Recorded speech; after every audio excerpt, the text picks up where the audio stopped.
Farbrengen bij zeer. Today is a big day. We gaan terug.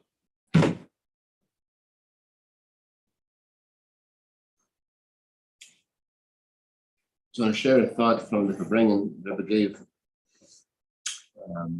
in Tafshim and Vav, 1986, about the meaning of today. Today is the birthday of Rebbe Marash, and all the Rebbe Marash taught so many things, but Rebbe referred to Rebbe Marash by one of his teachings. Rebbe actually titled Rebbe Marash as if it was his name. Rebbe called Rebbe Marash by the name of one of his teachings. And it sounds like the way that Rebbe says that this was his only teaching, but it wasn't. He taught so many things in Chodesh and Nekuda, but the Rebbe highlighted one of his teachings, which is the world says, if you can't go under an obstacle, go over the obstacle. I say to the Rebbe Marash, go straight over. So in this Farbrengen, the Rebbe connected this teaching of Rebbe Marash with the time that the Rebbe Marash's birthday fell out. That year, with the Chodesh, with the Pirkei Avos, with the Iyar, with the Gemara and Seta. So let's get right to it. Let's learn a couple of ideas at least from this Farbrengen. The Iyar, Parsha Chodesh, is a story about two tzaddikim, Mr. Pchi and Abba. They're walking together, and they see a guy riding on a horse on Shabbos, and he takes a branch off a tree and he starts hitting the horse. So on the surface, what the guy was doing was making one mistake after another. Now to ride on a horse and on Shabbos, now to pull a branch off a tree on Shabbos. So one mistake led to another. So instead of them looking at this event as on the surface, what does this event teach us? This event teaches us how careful we have to be from doing the wrong thing. One wrong thing leads to doing another wrong thing. So, but instead of that being the lesson they learned from this, they learned something completely different. They learned, one tzaddik said to the other, you know what this event teaches us? What is that concept? It says in Tanya, based upon the Gemara says, the person sanctifies himself a little bit in this world, so Hashem sanctifies him so much more. Hashem gives you so much more. You make a little effort, try to make yourself a little bit holier.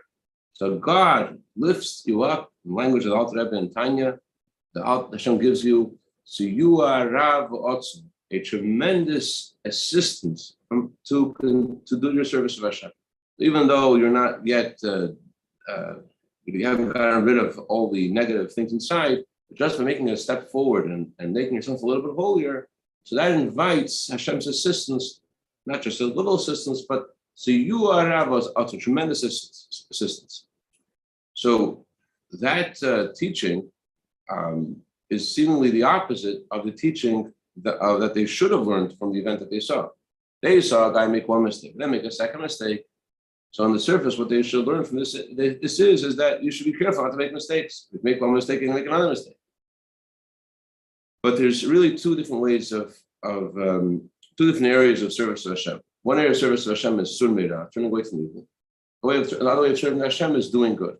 So on the surface, as Chassidus brings an analogy, you first have to get rid of the negative, get rid of all the schmutz, all that's not meant to be there, and then you can bring in the beautiful items that will beautify the home. You want to prepare for a king's arrival, first clean the home, and then bring in all of the beautiful furniture and ornaments to decorate the home. That's what you would think. So I have some issues. So before I bring in godliness and holiness in my life, I would think the first thing I do is get rid of the negative. So here we see in the story that what do these tzaddikim say, that what's the message in the story? You see you're making a mistake, and that mistake leading to another mistake. Instead of dealing with the evil, instead, as it says in Tanya, in chapter 29, Alter Rebbe says that a little bit of light pushes away lots of darkness. So instead of dealing with the issue of the darkness by trying to figure out where the darkness is coming from and why I'm doing this and going deeper into my psyche and to analyze and to uncover the ghosts that are in my closet, instead I go straight to adding light. And the way the light pushes away the darkness is not in a way that the light tucks the darkness and deals with the darkness and tries to remove the darkness. Rather, a little bit of light pushes away the darkness automatically. Automatically by itself. It means that instead of dealing with the darkness and the thing and going under the obstacle and avoiding it and going straight for a whole other way of going higher. I'm going to add more holiness to my life. Add more holiness to my life, automatically that will cause Hashem's assistance. So they looked at this negative event and they said, what's this event teach us? You sanctify yourself a little bit, you get too much assistance from Hashem. Instead of, which itself is fascinating how they saw this in this event, which I didn't mention this, but it sounds very similar to the next teaching that I learned from how the Chachil is connected to the Gemara that we're learning now. The custom is that during Shvisa Eimer, we study Masechta Seder. Why do we study Masechta Seder? There's in the Torah, you should count for yourself the day after Shabbos, 7 complete weeks. So the Zohar compares the counting of the 7 weeks to the counting of the 7 days. And a woman, before she is allowed to be with her husband, she has to count for 7 days. In a similar way, before we receive the Torah at Har Sinai, we have to purify ourselves for 7 weeks. So that's what the Torah means when it says Usfartim lachem. Usfartim doesn't just mean to count. Usfartim means the word Usfartim comes from the word sapphire. The Jew is meant to beautify himself and adorn himself and make himself holy. And the sacrifice that was brought the day after the first day of Pesach was a barley offering. Why barley? So it says that barley is connected to, and barley is an animal food. And so the role of what we need to do during the time of Sir Eimer is to purify our animal soul. As the Omer was made of barley and animal food, so to the role of this time of year is to focus on the animal urges and stuff that's inside of us and our tendencies and our behavior and to beautify it, to transform it. That's the power of these days. That's what the Torah says. You should count the day after Shabbos. Why does it say day after Shabbos? It's not the day after Shabbos, it's the day after Yom Tov. Now, actually caused a lot of discord and argument in the time of the Talmud. As the Gemara says, that the Tzedukим, they said that Pesach should always fall out on Shabbos. That way, the day after Shabbos is the day after Yom Tov, like it does this year. So the day after Shabbos actually is connected to the idea of limitation of the world. 7 days, 7-day cycle has to do with nature and limitation. And beyond Shabbos, the after Shabbos means something infinite. So Hashem gives us this infinite power during this time of year to rectify all the issues we have in our animal soul. And that's why we learn this tractate. So this woman who was suspected of being unfaithful to her husband, the Gemara says her deeds are similar to the deeds of an animal. And therefore her sacrifice is also the sacrifice of animal food. Her sacrifice, like the Omer sacrifice, was made of barley. So therefore we learn the tractate of Masechta Seder. It's meant to rectify your animal soul as well. So that means that the pages of the Masechta, since there's 49 pages in this tractate, so we learn each day another page. And each day, the page that you're learning is connected to the theme of that day. So today we're learning page 17 of the Gemara. And so page 17 has connection to the message of the Rebbe Marash.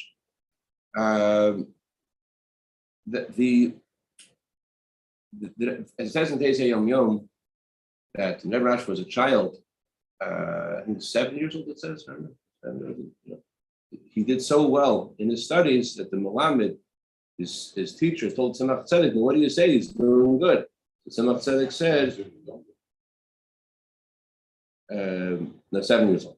So what do you say? This guy is good.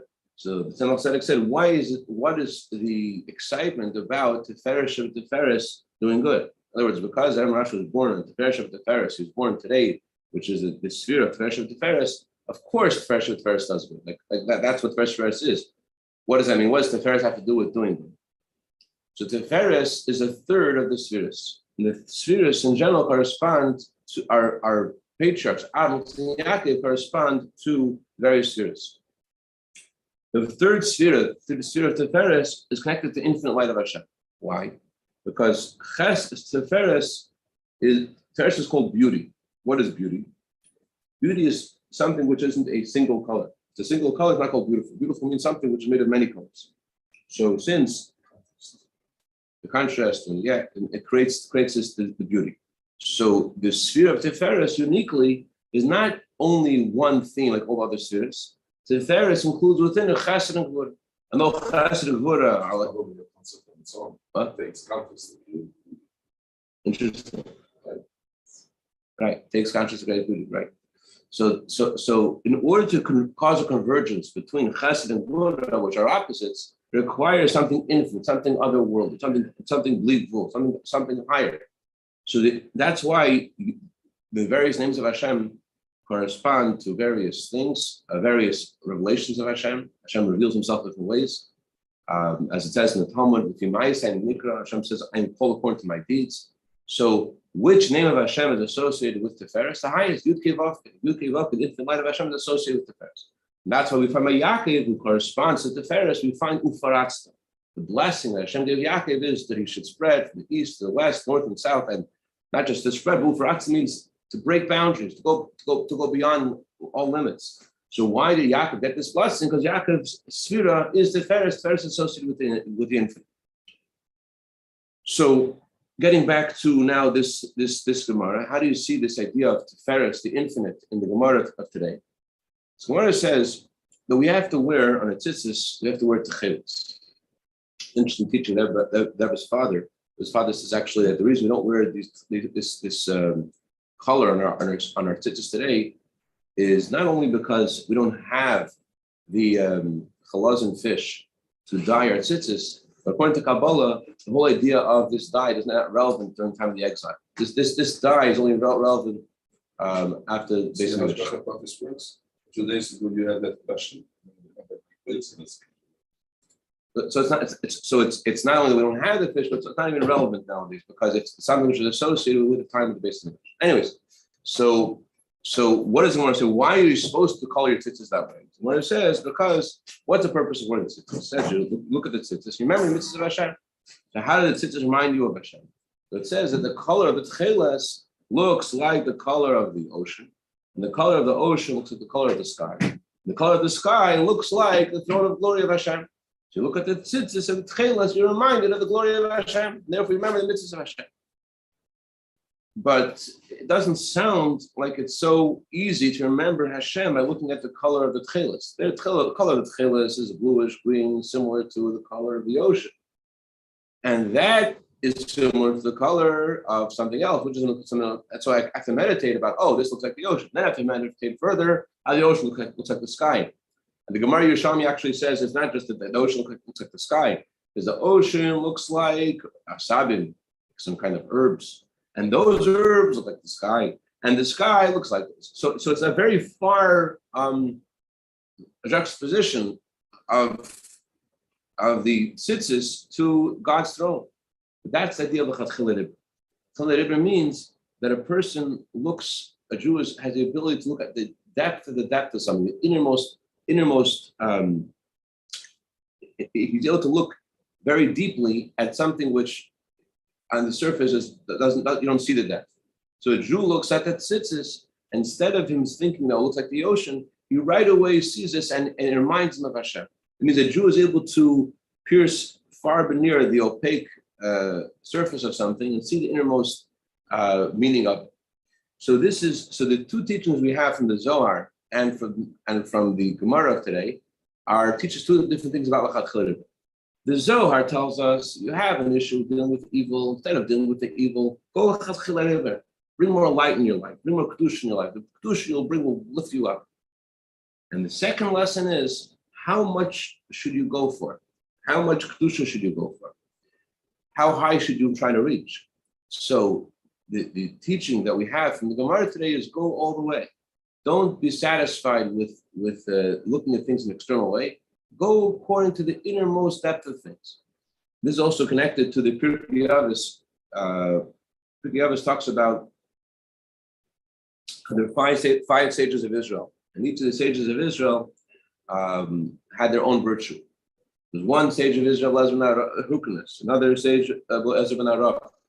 Each of them had a different virtue. And it says that if all the sages of Israel were on a scale, Elazar ben Hukanas was on the other side, he would outweigh them all. Why was his virtue? His virtue was he doesn't forget anything.